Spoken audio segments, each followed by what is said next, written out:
Hey guys, what is up? My name is Alicia and this is the Alicia Dion channel. Here we talk about everything IBS, IBD, bloating and any other gut health problems. What you need to know about IBS can be hard to find when looking on the internet or researching at home. When you Google what you need to know about IBS, the main things you encounter are symptoms, which is all well and good, but if you clicked on this video, you guys already know what the symptoms are, you're experiencing them. And to be honest, you're probably more interested in why the symptoms happen as opposed to what the symptoms are in the first place. So during my little planning process to make all of these videos, I thought wouldn't it be great to make a video that tells you not only what you need to know about IBS, but also address the symptoms of IBS, why they happen and how to solve IBS symptoms. So today we're going to be talking about what you need to know about IBS symptoms and why they happen, which in turn will help you solve IBS symptoms and improve your overall gut health. First out the gate we have what you need to know about IBS. IBS, or irritable bowel syndrome, is defined as a widespread condition involving recurrent abdominal pain, diarrhoea or constipation, often associated with stress, depression, anxiety or previous intestinal infection. However, I'm sure you guys know if you clicked on this video and if you're watching this video that it's not limited to just those symptoms, and those symptoms can be an array of different things that weren't involved in that definition. A quick disclaimer before we carry on with this video: if you have any symptoms that are new or you haven't already spoken to a doctor about, I highly advise that you go and speak to them. It's really important that you keep your doctor in the loop with what's going on with you, because sometimes you can put symptoms down to IBS when in actual fact they could be down to a different condition that you've developed in the meantime. So always make sure that you're speaking to your doctor, guys, just to stay safe, stay healthy and keep on top of your health. So other than the definition, what else goes under the category of what you need to know about IBS? Well, despite the definition talking about depression, anxiety, stress and infection, it doesn't once mention the relevance to women. Typical!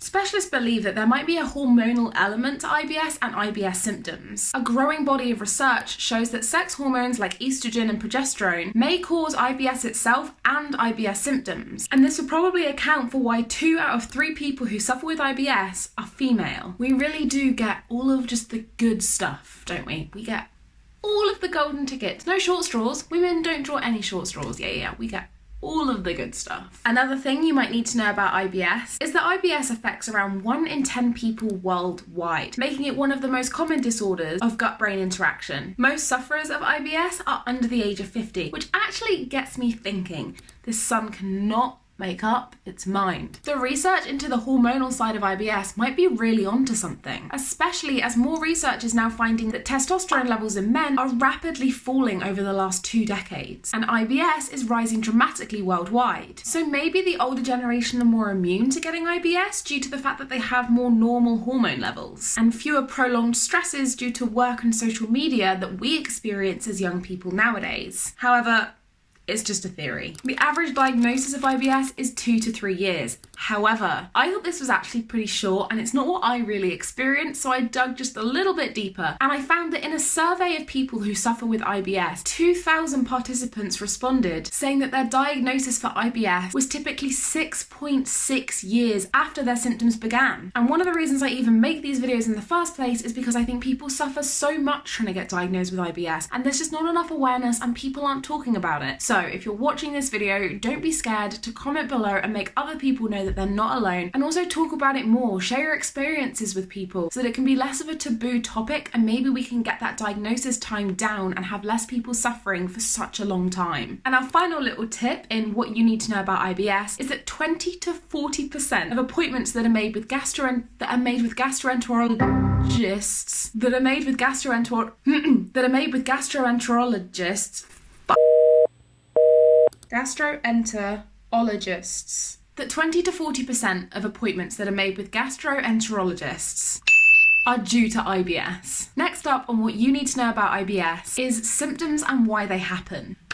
I'm not just going to give you a list of symptoms. If you wanted a list of symptoms, you could just Google it. There's a reason you clicked on this video, and that is because I've added the word why. Why are they happening? So let's talk about the symptoms of IBS, why they happen, and how to solve IBS symptoms. So you already know the main ones: discomfort, abdominal cramps, bloating, belly bloating, constipation, diarrhea. The list goes on and on and on. So, symptoms of IBS and why they happen. First up, we have diarrhea. Diarrhea is basically loose or liquidy stools, which are a common symptom of IBS. One reason you may experience diarrhea as a symptom of IBS is bile acid malabsorption. Bile acid malabsorption. First off, you need to understand that when you eat food and it passes through to your stomach, before it goes to your small intestine, bile, which is produced by your liver, is put in with your food to help it digest and break down. Now, that bile obviously isn't supposed to come out the other end. So your small intestine is designed to basically slurp it all up, take it back in, and then certain gut bacteria can recycle it and use it again, and it's fantastic. It's a brilliant system. However,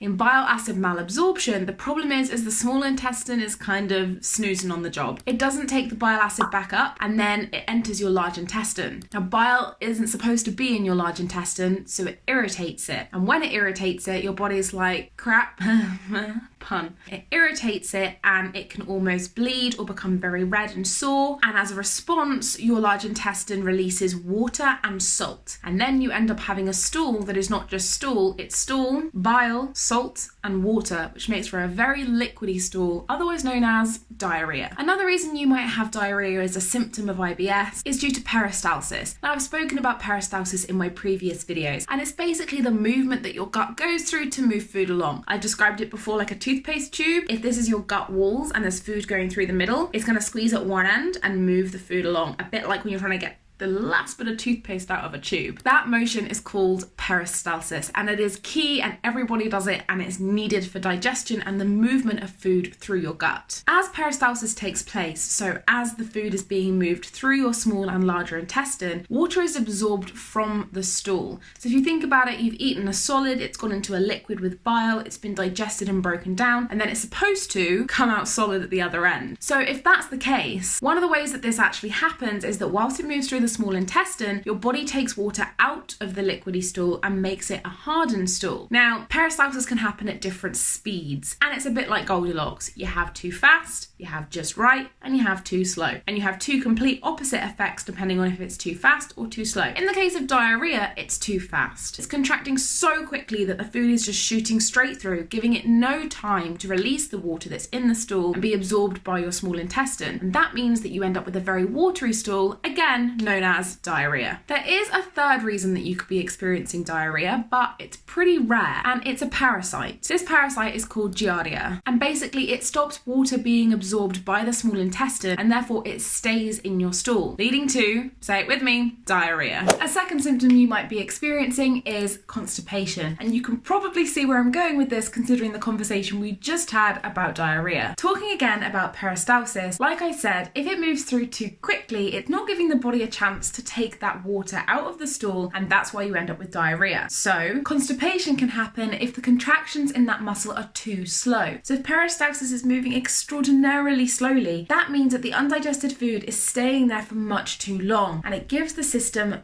a really long time to take up lots and lots of water. And what this leads you with is extremely hardened stool. And that means constipation and quite painful bowel movements. This is actually a key reason why when I do my other videos, I rant on and on about hydration. If you're suffering with constipation and your body is just gonna move at this slower pace, it's not gonna speed up. Hydration is so key because that means that you can add more water into your body, which might stop your intestines taking just so much water, which will allow you to have a softer stool and a nicer bowel movement and less constipation. Next up, we have stomach cramps. Stomach cramps are one of the many symptoms of IBS that are quite painful. Again, here I'm going to be talking about peristalsis, but in less of a specific manner. So peristalsis is a movement, and in the same way that I can lift my arm, move my lips, talk to you guys, move my hands, that's all because my brain is telling my muscles to do that, and that comes from neurons firing. Now, when neurons fire, they allow a motion to take place. So when peristalsis takes place, which falls under involuntary movement, and by that I mean you don't have to think about it, it just happens. Your brain is telling your neurons to fire to allow that motion to take place. However, if you have an interrupted brain-gut communication system,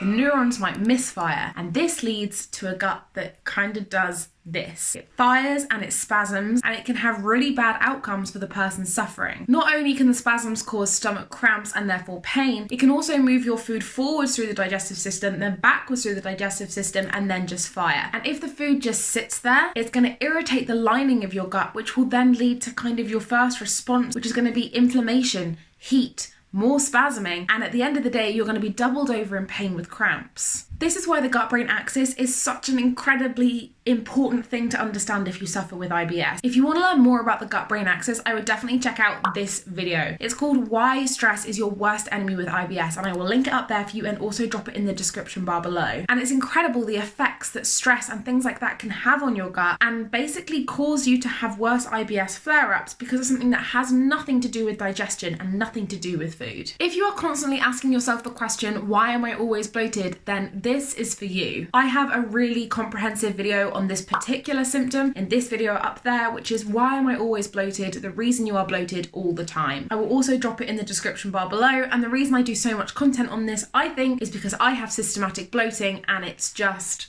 the worst. Being bloated all the time is such a life-changing thing to go through, and it can be really draining and really hard, and there's just not enough information out there. There's no one talks about it, and they don't talk about their remedies, and they don't talk about how to fix it, and general medicine doesn't have the answers. But basically, like I mentioned earlier, bloating is a major symptom of IBS because the spasming that's taking place when that food sits still and irritates your gut, more things happen. So obviously when we eat food, it's living, it's alive, and it can have bacteria on it, and there's trillions of bacteria throughout your gut, which I'm sure you've heard me talk about gut microbiome more than once. And the majority of it is good, and this bacteria that I'm about to talk about isn't necessarily negative. But what happens is the gut is moist and it's warm, and it is the perfect environment for bacteria to reproduce and respire. So basically when bacteria respires, it produces gas, and this can lead to a gassy belly, a gassy bloat. So the reason that you're feeling really bunged up could be because that peristalsis isn't taking place properly, which means your food is sitting there and staying still. It's irritating the gut around it, and then bacteria that lives within that food is reproducing, respiring, producing gas, causing a gassy bloat, and then causing you to feel extremely uncomfortable. So those are the main symptoms of IBS and what you need to know about IBS to fully understand your symptoms and how to solve IBS symptoms. But let's get to the nitty-gritty. Let's get to the thing that you really want to know: how to solve IBS symptoms. I've also added in here a few personal experience tips and tricks that I wish somebody had told me earlier on in my IBS journey.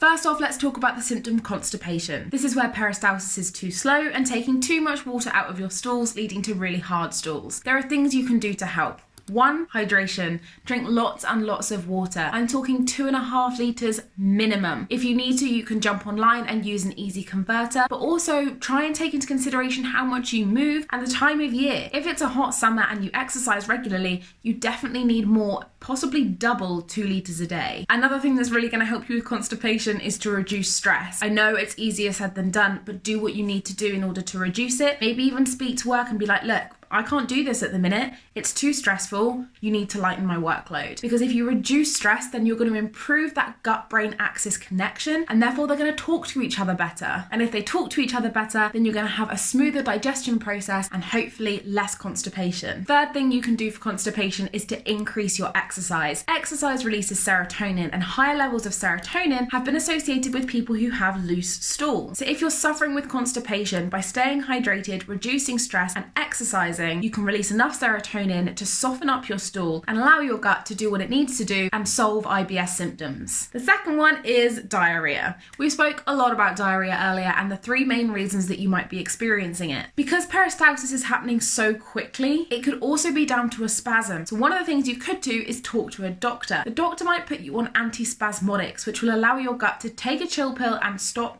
jumping all over the place and increase the amount of water that's being taken in by your smaller intestines, leading to more solid bowel movements. Other things you can do is increase the fibre in your diet and all of the basics that you would find if you were to Google how to solve diarrhea. How to solve IBS symptoms number 3: Stomach cramps. Stomach cramps, again, is kind of down to spasming and peristalsis not working properly. So this is another one where I would speak to your doctor about possibly getting antispasmodics for your gut. However, another thing you can do is deep breathing. When muscles contract and cramp, a lot of the time it's due to a lack of oxygen. So deep breathing can increase your O2 intake and therefore relieve the cramps that you're going through. Other things you can do is increase your hydration to make sure that your body is working on all cylinders before those cramps kick in. You can talk to your doctor about taking anti-inflammatories. And obviously my absolute go-to, peppermint tea. Peppermint tea is amazing. It contains peppermint oil and it allows safe and smooth passage of your food the whole way through your digestive system to your colon, and I personally swear by it. Finally, we've got bloating. If you feel like you're always bloated, the main thing that helped me was to decrease my stress in an active fashion. So there are lots of ways to decrease stress, but I find for bloating, one of the best things you can do is yoga, exercise, running, boxing, do something active, get your body moving and your heart rate elevated. When you move, your gut moves, and that means that anything that is sat there irritating your gut, causing bacterial growth or respiration, can hopefully get it moving and get it out of your system so that the waste isn't irritating you. Drinking enough water is also going to help because of the water receptors in your colon will allow everything to move along smoothly, and eventually that bloat should leave after you've been to the toilet and done some exercise. Hopefully you'll feel a lot better and a lot less bunged up, which will solve your IBS symptom of bloating. Thank you guys so much for tuning in with me this week. If you like this video, please give it a thumbs up. If you have any tips yourself or any questions, please drop them in the comments section below. You can also find me on Instagram. I will link my handle for you right there. It's Scribbles by Alicia. If you can think of any information or any videos that you want to see coming your way, you can also drop them in the comment section below or shoot me a message on Instagram. Thank you so much for tuning in with me, and I'll see you next week. Bye!